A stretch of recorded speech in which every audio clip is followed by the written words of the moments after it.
When I opened my bank app that morning and saw my balance at zero, I didn't scream. I went silent. The betrayal wasn't from a stranger. It was from my own son and his wife. Vacationing in Rome with my life's savings, I made coffee, sat down, and started a list titled March Incident. They thought they took my money, but they had just funded my plan. And believe me, that was only the beginning. Before I continue the story, please subscribe to the channel and leave a comment letting me know where you're watching from.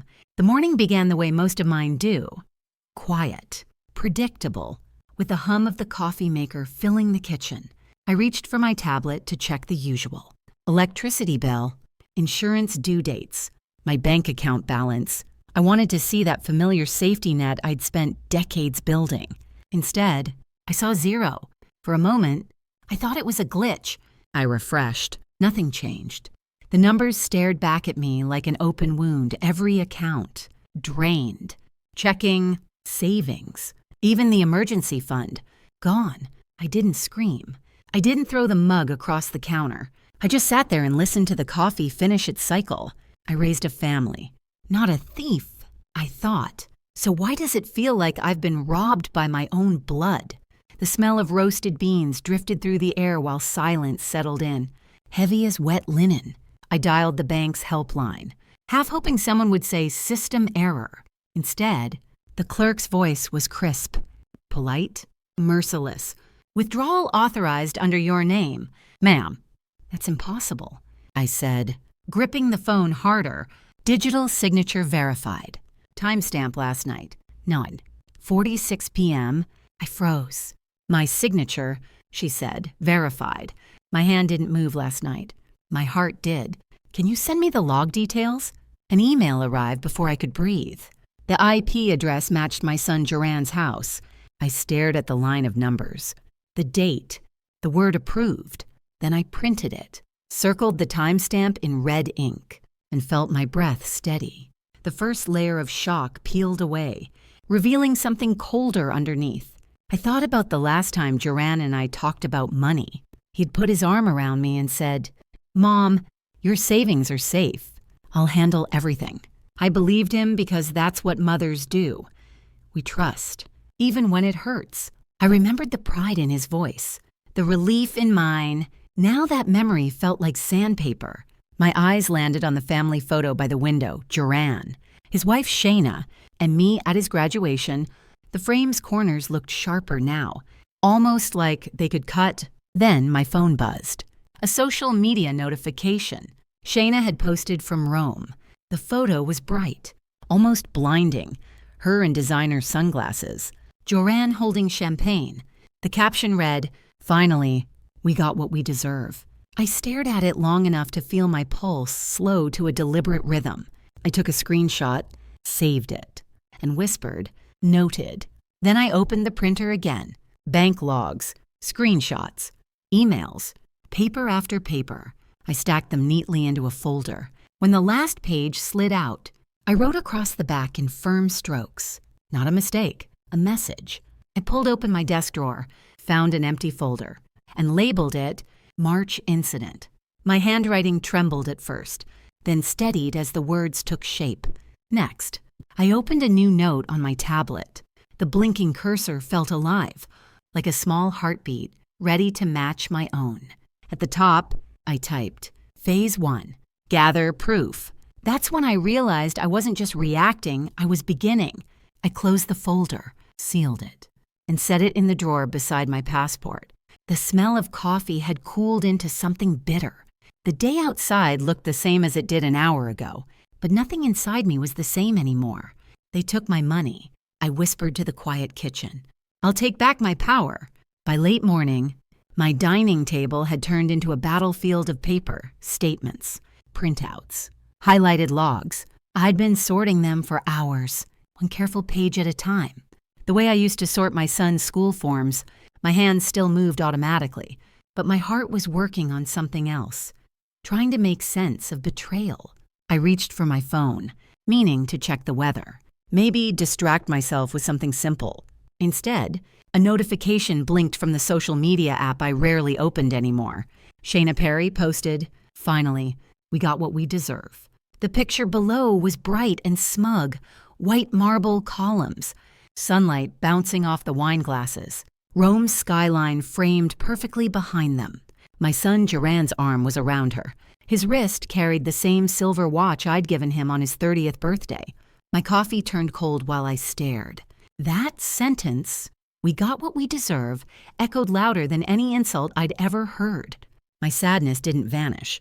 It crystallized. Somewhere between the sting and the silence, something in me straightened up.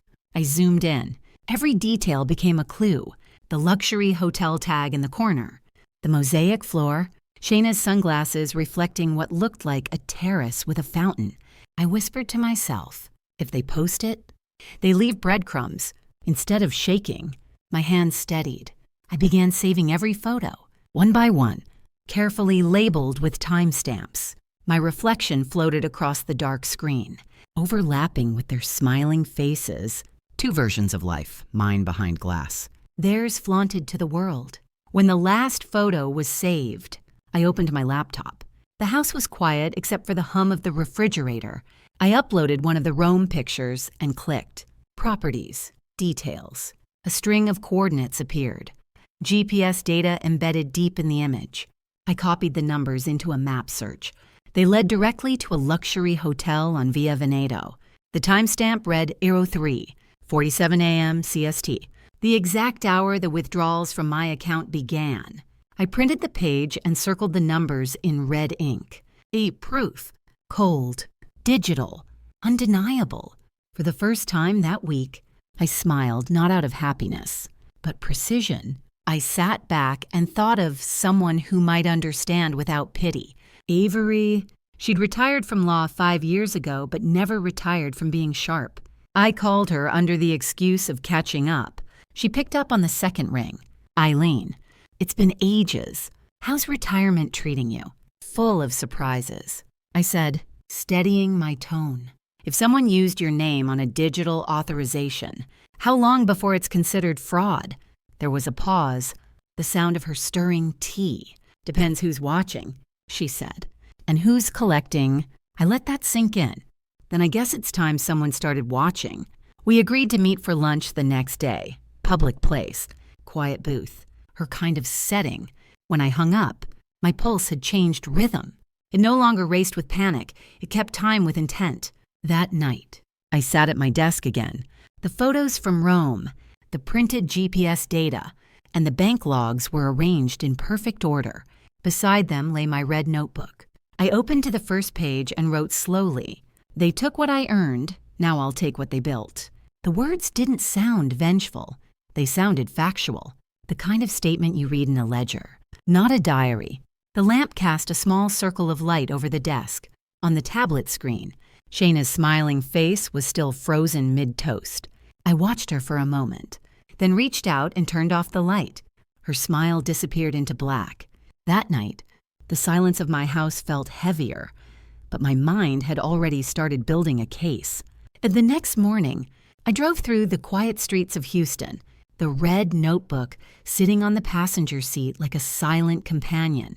The air smelled of early spring rain, fresh, indifferent, almost cleansing. I told myself the worst was over. I had proof, a plan, and a friend who believed me.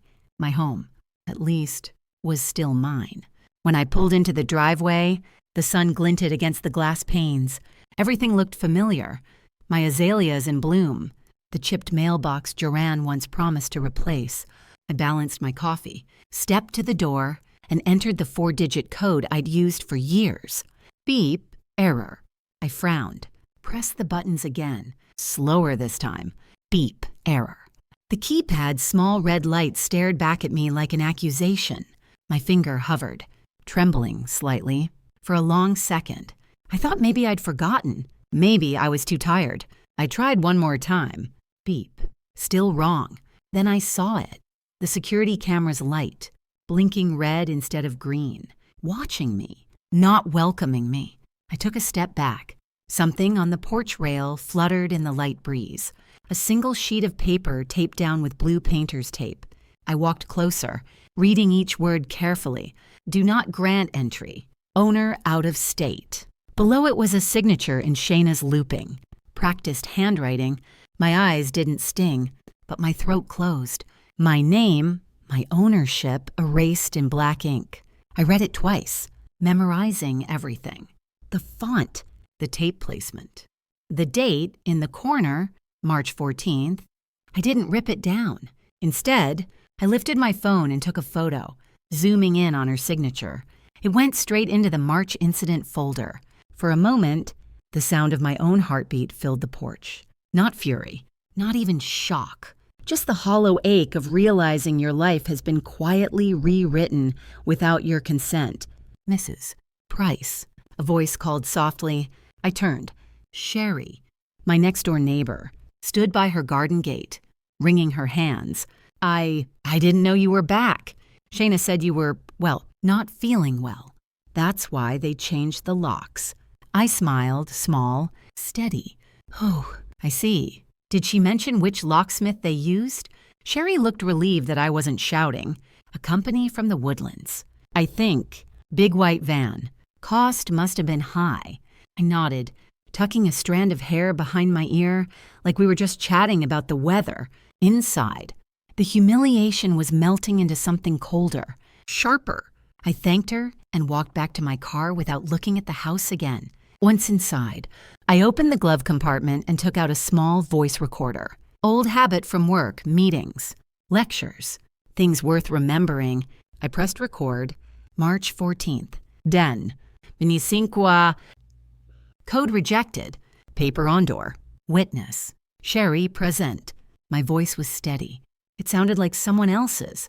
Someone who knew exactly what to do. As I backed out of the driveway, the rearview mirror caught the image of my home. The brick walls, the porch swing, the taped paper, all fading smaller with every foot I drove away. Distance blurred it into something almost unreal. That evening, at a small diner off Westheimer, Avery arrived 10 minutes late, coat draped over one arm. She ordered tea, no sugar, as always. I slid my phone across the table, showing her the photo of the sign. She read it, eyebrows lifting. That paper isn't legal, she said finally, but it tells you everything. You're supposed to stay silent. I sipped my coffee, eyes on the window's reflection. They're right, I said. I will, until the right moment. Avery's mouth curved slightly. Good. Silence is underrated. Later that night, I returned to my temporary rental unit, a quiet, one-bedroom place I'd found after the withdrawals. I placed the old house key on the table. It looked dull under the lamp, like a relic from another life. I opened my red notebook and wrote, home, locked, heart, awake. Then I underlined it once, slow and deliberate. That night, I realized being locked out wasn't punishment. It was permission to act.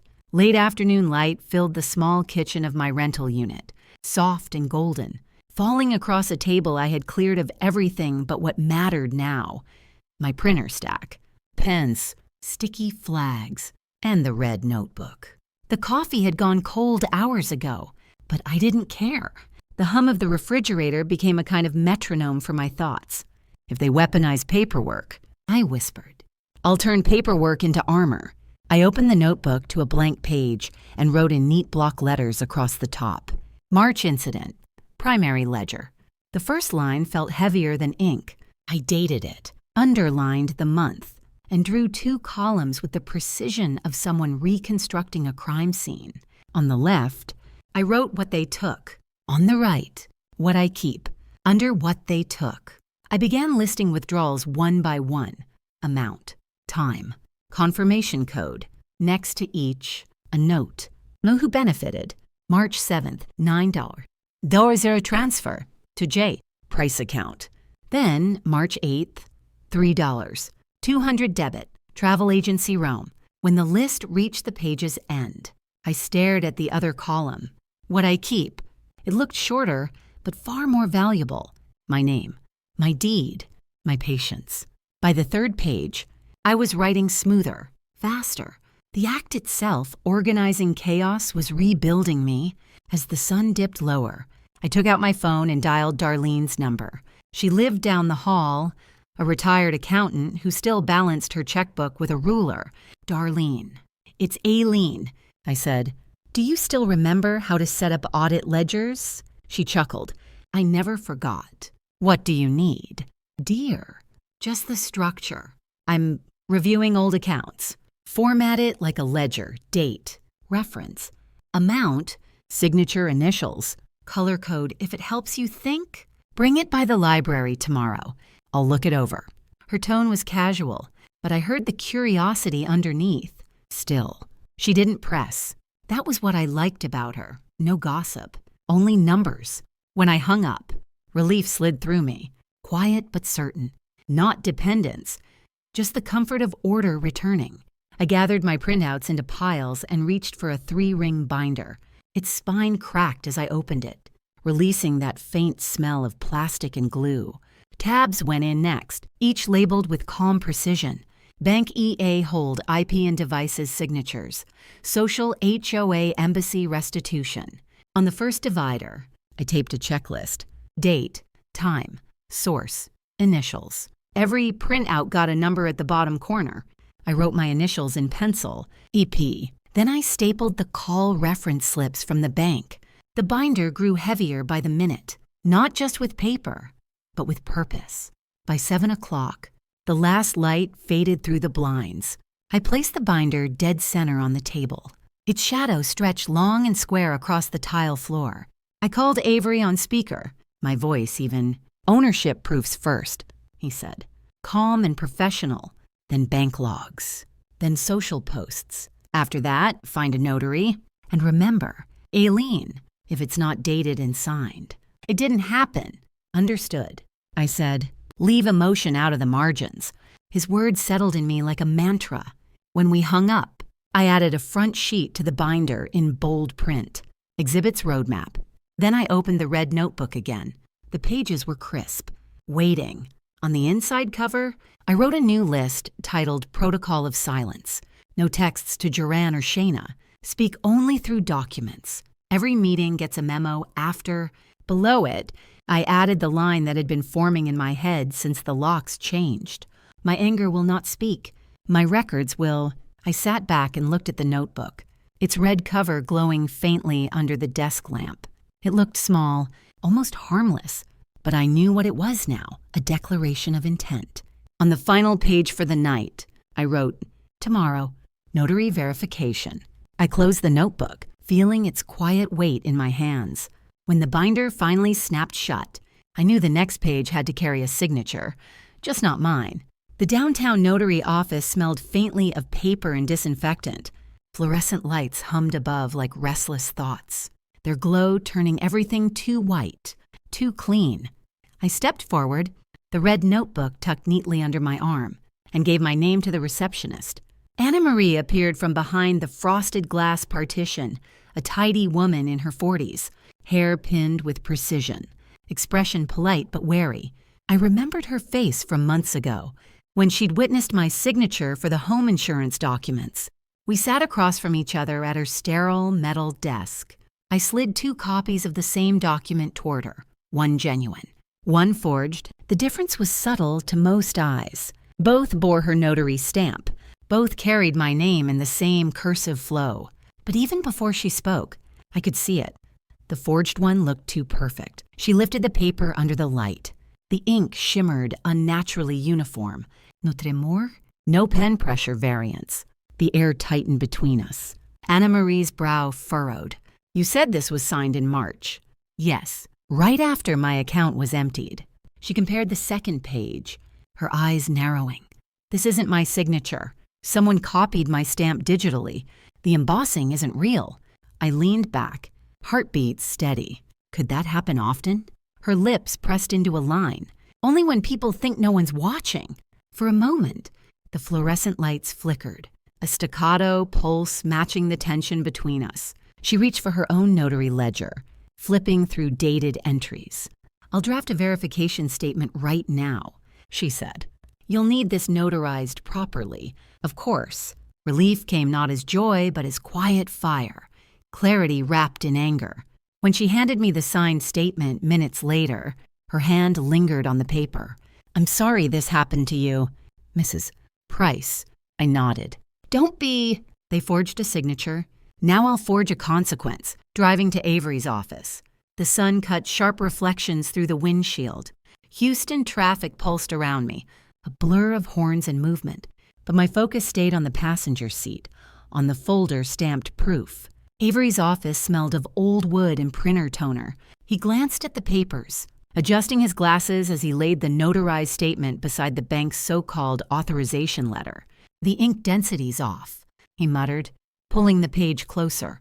Industrial printer, not a bank batch. Look at the edge alignment. Fractional millimeters off-center. I watched him with measured calm. Then it's not a mistake, I said. It's intent. He looked up at me, something like respect flickering behind his professional mask. You always had a sharp eye. Aileen, you could have been in law enforcement. I raised one. I replied quietly. He just changed sides. We both went silent for a long moment. The papers on the table felt alive, proof breathing through ink and paper. Avery finally spoke. This is enough to start, but tread carefully. The truth's in your favor now, just don't show your hand too early. I nodded. Truth doesn't rush. Back home, the rhythm of the printer and the hum of the air conditioner filled the small rental space. I scanned both copies into my binder under tab 3, fraudulent authorization. The scanner light slid slowly across the glass, blue and steady. I renamed the file on my laptop. Ink doesn't let proof. PDF. The cursor blinked in rhythm with my heartbeat. Next, I opened the red notebook and checked my protocol list. Every document dated, every file backed up twice. I wrote the newest line beneath. Forgery confirmed, proof secured. There was satisfaction, but not triumph, just precision. The kind of satisfaction that comes from lining up dominoes and knowing the first one is ready to fall. Late afternoon. The phone rang. The display read, Joran. I let it ring twice before answering. Mom, he said, tone casual, almost rehearsed. You should rest. Don't stress about paperwork. It's all getting sorted. I leaned back in my chair, the binder open in front of me like armor. I'm not stressed. Son, I said calmly, I'm just verifying ink. There was silence on the line, then a faint exhale. Mom, please, click. He hung up first. I set the phone down beside the binder and allowed myself the smallest smile. Vindication didn't need volume. It only needed clarity. The evening sun slanted through the blinds, cutting bars of gold across my desk. I closed the binder carefully and wrote on a red label, confirmed, false signature. The ink bled slightly, dark and final. The truth doesn't shout, I whispered. It prints clean. The lamplight glowed over the organized desk, a war room disguised as peace. I traced the edge of the red notebook, feeling its quiet weight, and exhaled through my nose. The paper war had begun, and the first victory was mine. The morning sunlight filtered through the blinds like thin gold threads, striping across the binder that had now become my weapon. My coffee steamed beside it, untouched. On the table sat the affidavit, Avery's note, and the list of numbers I'd written down in red ink. My heart didn't race anymore. It beat with purpose. I dialed the number for the fraud division, pressed the speaker button, and waited. When the automated voice finished its greeting, I said, My name is Aileen Perry. I have documented evidence of unauthorized digital signatures, and I'm invoking a full account security freeze. My voice didn't waver. The agent on the other end hesitated, maybe surprised by how calm I sounded. They transferred me to someone from the risk department. A man's voice, polite but alert, came through, Mrs. Perry, please confirm your reference number. March incident. Binder section 2. I replied, flipping the page for precision. He asked for timestamps, transaction codes, affidavit details. I gave each one without pause. Finally, after a long silence, he said, Your pattern matches a flagged case. We'll begin the freeze immediately. That word, freeze, rolled through me like a cleansing wind. I thanked him, hung up, and stared at the muted light over the table. Somewhere, miles away, Their comfort was about to stop breathing. By mid-afternoon, it began. My phone buzzed with a notification, an international voicemail. I pressed play. "Mom, what the hell did you do?" The card's locked. Joran's voice, my son's, carried that same impatience he once used as a teenager when he couldn't find the car keys. I let the message play once, then hit delete. The sound of the button click felt like closing a door. I stirred sugar into my tea slowly, watching the swirl of sweetness dissolve. The irony wasn't lost on me. He'd taught me to trust digital systems, and now they obeyed me instead. That evening, I met Avery in his office. The windows reflected the pink sky over Houston's skyline, soft and sharp at once. He scrolled through the confirmation email and looked at me with a quiet grin. "You just pulled the cord on their comfort," he said. I leaned back. "I didn't steal their money, Avery. I protected mine." He nodded. "Next, we follow the trail. If Joran transferred assets, we'll find the pattern. At home." I opened my laptop. The glow of the screen lit up the binder beside it. I accessed my online portal, pages of data, clean lines of numbers, small betrayals frozen in black text. Each wire transfer aligned perfectly with their travel itinerary. Flights, hotels, dinners. The dates matched the withdrawals to the hour. I printed everyone, labeling them neatly in the binder. Chains 01 through 05. Evidence of intent. Every printout thickened the pages, the binder gaining literal and symbolic weight. The sound of the printer became rhythmic, steady, almost meditative. Each sheet that landed on the tray was a tiny act of reclamation. By nightfall, I sealed everything into a manila envelope, the affidavit, screenshots, transaction logs, and wrote in careful cursive, "Fraud claim packet, certified delivery required." I slipped the documents into the mailbox and listened to the metallic click of the slot as it shut. That sound, final and cold, felt cleaner than any apology I'd ever received. Driving back, the streets were quiet. Storefronts flickered with neon light, and somewhere, a radio hummed a love song that didn't match the world I lived in anymore. I parked outside my rental, turned off the engine, and sat still for a long time. I raised him to understand value. I whispered to the dark. He taught me the price of silence. Inside, I set the binder on the kitchen counter and turned off the lamp. For the first time in weeks, I slept without the sound of worry in my chest. When the accounts froze, so did their arrogance. But mine thawed into purpose. I parked outside the county clerk's office just as the sun started its climb over downtown Houston. The building's glass facade caught the light, throwing it in fractured beams that danced over my windshield. I carried my binder, red tabs, receipts, affidavits, and walked down the echoing hall. The tile floor amplified every step like a metronome counting the beat of my control. At the counter, a young clerk with perfect hair asked for my ID, certified copy of my property deed. "Please," I said. My voice was steady.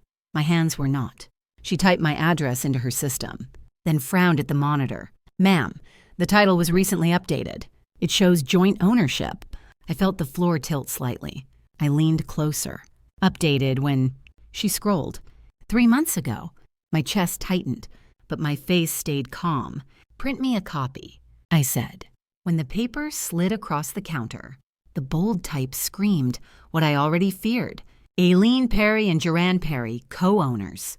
And below, in smooth handwriting, witnessed by Shayna Perry. For a moment, I only saw white. Then I remembered the day Shayna had smiled sweetly, asking to organize the insurance forms. She'd been preparing this. "Would you like to file a correction or audit?" The clerk asked. "Not yet," I replied. "Just the copy." Outside, I sat in my car, the paper trembling in my lap. The date was precise, right after my medical appointment last winter. They'd waited until I was out of the house.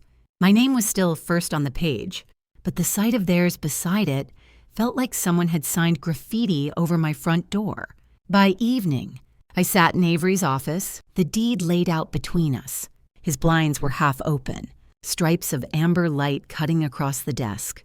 He adjusted his glasses, scanned the document, and chuckled under his breath. They left the trust clause intact. I looked up, meaning he turned the paper toward me, tapping the fine print I'd added years ago. This house is under the Perry Family Trust. You're the primary trustee. They can't sell, refinance, or transfer it without your written release.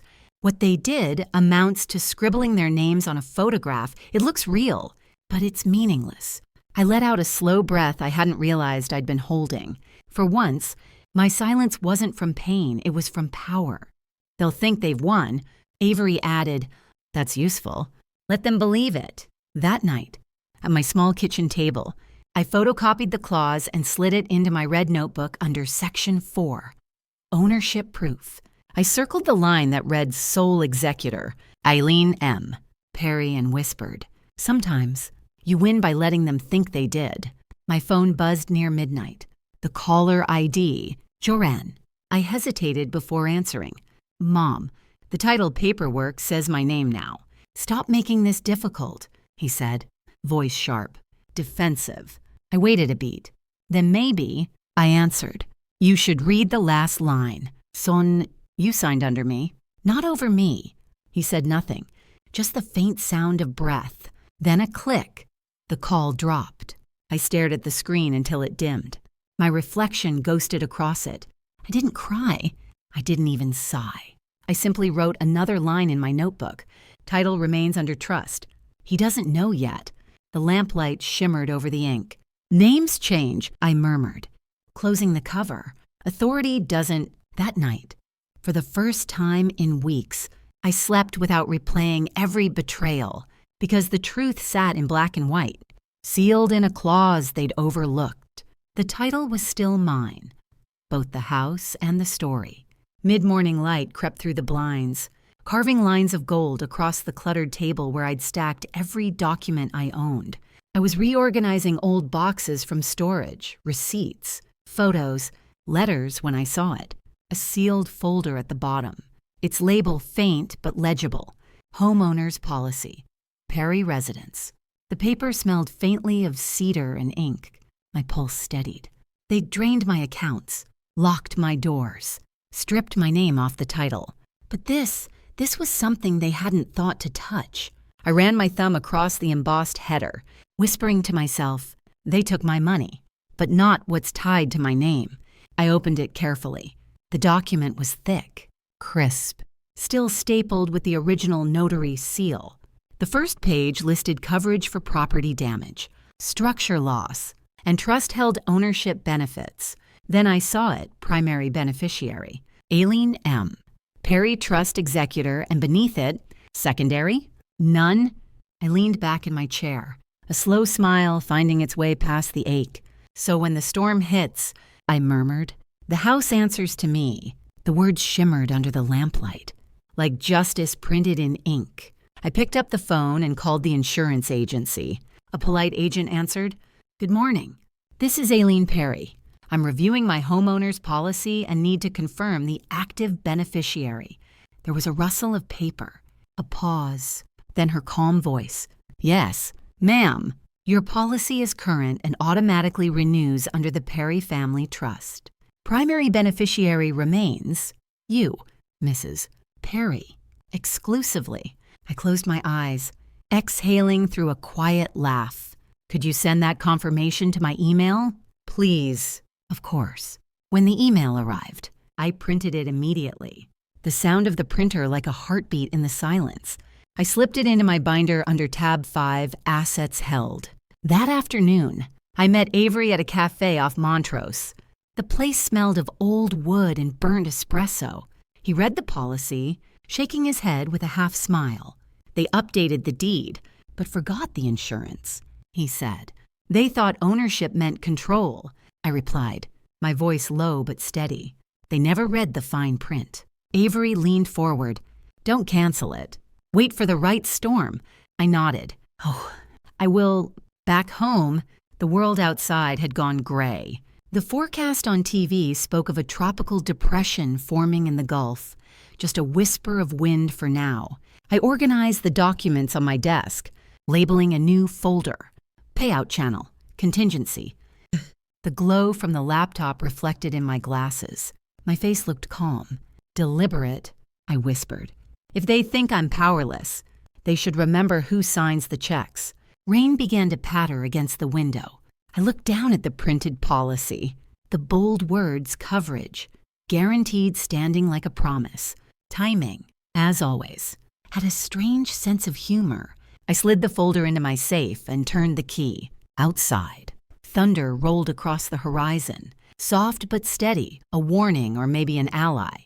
That night, I fell asleep to the sound of rain, knowing the next chapter wouldn't be written by chance. It would be written by proof, policy, and patience. The kettle clicked off just as my email pinged.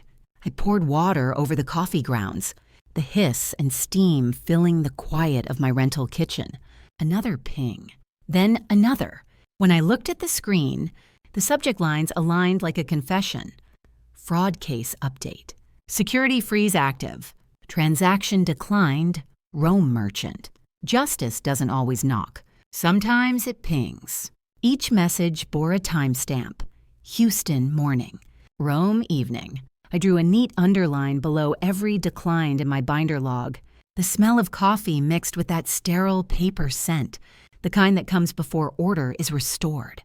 I wasn't angry anymore, just awake. By mid-afternoon, the world had flipped its script.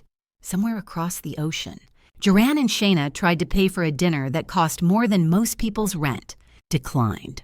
A boutique bracelet. Declined. Even their ride back to the hotel. Declined.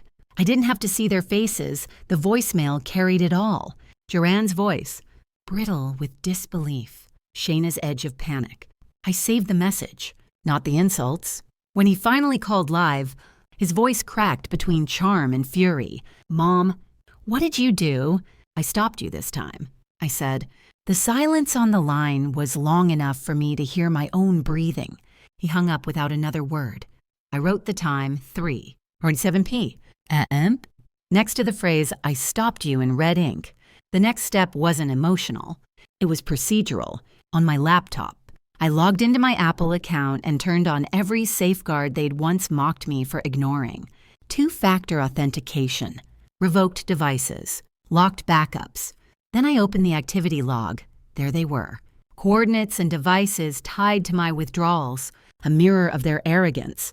Printed in binary. I exported it all. iCloud Auth Audit, PDF, GPS stamps, IP addresses, every transaction's digital shadow. Watching the loading bar fill felt like breathing again. They had used my trust to build their theft. I'd used their technology to build my proof. That evening, Avery joined me on a video call. We reviewed the packet together, cross-checking screenshots and voicemail transcriptions. Keep the originals in the cloud, he said. Share read-only. You've built a clean chain of custody. And print what matters, I added. Paper doesn't forget. When we ended the call, I signed the corner of each printout with my initials, AP, and sealed them inside a manila envelope. The sound of the flap closing was more satisfying than any apology I'd never receive. At 9 p.m., Joanne called again. The background noise of an airport or hotel lobby blurred his words. Mom, you can't freeze our lives like this. We were going to fix it when we got home. You'll have to start by fixing your signature, I said. He went silent. Then, you're making this worse. No, I replied, calm and deliberate. I'm making it real. The line clicked dead. I didn't call back. There was nothing left to explain. Before bed, I consolidated everything, emails, logs, voice files into Binder tab 6, labeled Communications and Auth. I added one last page. Incident Summary, March 28th. Beneath it, I taped a small square mirror I'd once used for crafting, its surface reflecting the words above. So when they open it someday, they'll see themselves before the evidence. I shut the binder, feeling its weight settle like truth itself. They emptied my account. I emptied their alibi. Outside, the night pressed against the blinds. Silent but certain. The drive downtown felt quieter than usual, as if Houston itself was holding its breath. The binder sat in the passenger seat, seat-belted like a living witness. I could see my reflection in the window glass. older. Yes, but sharper too. I wasn't going to fight. I told myself I was going to confirm. The legal office smelled like paper and polished wood. Avery greeted me with his usual dry calm, his glasses low on his nose. Across the table sat Joran, Shayna, and a man in a navy suit, her father. Clearly, their attorney shuffled papers, his pen clicking like a metronome. I opened the binders slowly, every motion deliberate, the sound of metal rings snapping, echoing through the room. If this was an accident, I began, my voice even. Explain 3 matching transfers and 1 travel booking in your name. I slid each page forward, each line stamped and dated. Joran stared at the numbers but said nothing. Shayna's lipstick trembled just before her smile collapsed. Then it happened, Shayna muttered under her breath. You were supposed to be asleep when we... and froze. Her words hung in the air like broken glass. The room went silent. Avery's pen stopped moving. He looked up, eyes sharp. That's noted, he said quietly. The clock ticked once, twice, marking the moment confession turned into evidence. I didn't gloat. I just folded my hands. I didn't call you here to argue. I said, only to give you the chance to fix what you broke. From my folder, I took out a sealed envelope addressed to the State Financial Investigations Bureau. I set it on the table, just between us. This stays sealed, I said. If restitution happens before noon, her father leaned forward. Mrs. Perry, there's no need for threats. This isn't a threat, I replied. It's documentation. The attorney shifted, whispering to Joran. Avery leaned back, relaxed in the way men do when the outcome's already clear. We can either settle here, he said, or settle on record. At 11. Doja. They offered a repayment plan. I refused. Today, I said. Not promises, proof. They made the call. I watched Joran's hands shake as he authorized the wire transfer. It was strange, watching my own son sign what looked like an apology. But when he lifted his eyes to mine, I didn't see the boy who used to bring me flowers. I saw the man who signed away my name. Say it, I said quietly. He blinked. It was your money, Mom. The words didn't heal anything, but they cleared the air. At noon, the bank confirmation arrived. Funds restored. Memo line reading. Settlement agreement. I closed my binder, its weight heavier but somehow cleaner. Avery gathered his papers, murmuring, Justice. Tidy and signed. Outside, the street shimmered with heat. I walked slowly to my car, letting the city noise wash over me. The horns, the wind against glass, the sound of a new chapter beginning. At the corner trash bin, I pulled an old parking stub from my pocket, the one from the day they changed my locks, and dropped it in. I didn't win a war, I whispered. I restored my name. The binder lay beside me again on the seat, silent and complete. For the first time in weeks, I drove without looking back. The house greeted me with the kind of silence that hums. I unlocked the door and stepped into the same space that once held laughter, arguments, and Sunday dinners. The lights flickered as they always had, steady but faint, revealing everything in perfect order except me. My hand brushed over the kitchen counter, dustless yet cold. A stack of unopened mail sat by the fruit bowl. Bills, ads, one card from Mrs. Larkin next door, who always left kind notes. I inhaled deeply. The air smelled faintly of lemon cleaner and distance. It was my home, but it felt borrowed, like a memory someone forgot to return. Justice had been served, but it didn't echo here. It only cleared the noise long enough for truth to stand alone. I carried my purse to the living room, the sound of my heels against the floor too loud for comfort. The clock on the mantel ticked, soft, relentless. I stood there listening, realizing time hadn't waited for my victory. It just kept moving, as if none of this had ever happened. The couch sagged slightly when I sat down. From that seat, I could see faint marks on the wall where the family portrait once hung. That photo, Joran in his cap and gown, Shayna smiling wider than she ever meant it, was gone. The space it left behind looked like an open wound. I rose and walked room to room. The guest bedroom was bare, except for a single cup left on the windowsill. One Duran used to drink cocoa from when he'd visit. My reflection in the glass overlapped where his had been once. Younger, proud. Now only mine looked back, lined but steady. Revenge hadn't restored warmth. It had restored boundaries. The house was quiet, yes, but for the first time, it obeyed me again. That realization was both freedom and loneliness stitched together. By the front door, a thin envelope sat on the floor. My attorney's letter, restored funds. I could guess before opening it. I set it on my desk beside the binder labeled March Incident. I didn't need to read it. I knew how it ended. Proof doesn't need witnesses once it's lived its truth. Instead, I opened a blank sheet of paper and began to write. Not a report this time. Not evidence, but a letter. Joran, I raised you to be better, not richer. You still have time to remember that. My pen hesitated at the next line. I stared at his name until the ink started to spread, bleeding softly like a bruise. Then I folded the page, slipped it into an envelope, and placed it in the top drawer. Some words heal more by staying unsent. Outside, dusk deepened into night. The porch light buzzed faintly as I stepped outside. The air was cool, the kind that hints at change but doesn't rush it. From somewhere down the street, I heard children laughing, a door closing, a car starting. Normal life, continuing. I stood under the porch beam, watching the horizon blush and fade.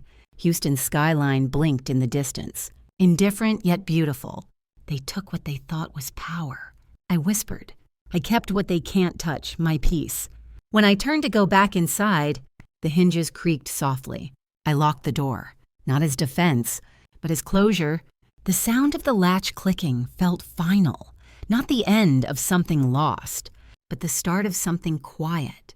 That night, I slept without waiting for an apology. The afternoon light filled my living room like forgiveness. The air felt lighter now, carrying nothing but the faint hum of the air conditioner and the creak of clean floors. I stood by the front door, pulling away the last piece of masking tape that once held the do not grant entry notice. Its residue pale against the wood, a scar from someone else's fear. The door breathed again when I closed it, quiet and sure. The house wasn't just mine legally, it was mine emotionally. Finally, aligned with my pulse, I opened the curtains wide, letting sunlight pour over the familiar grain of the table, the edges of picture frames, the scent of lemon oil I'd wiped on every surface. This wasn't the silence of punishment anymore. It was peace reclaiming its shape. At the kitchen table, a white envelope waited. The insurer's logo sat in the corner, neat and unassuming. I sliced it open carefully, half expecting some bureaucratic error. Instead, a check slipped out, crisp and warm from the afternoon. Payout to Aileen M. Perry, trust executor. The words rested cleanly above the amount, modest, yet enough to fix the roof that had leaked during last week's small squall. I smiled, not for the money, but for the principle. The system I'd built, the trust, the binder, the proof, had outlived the storm.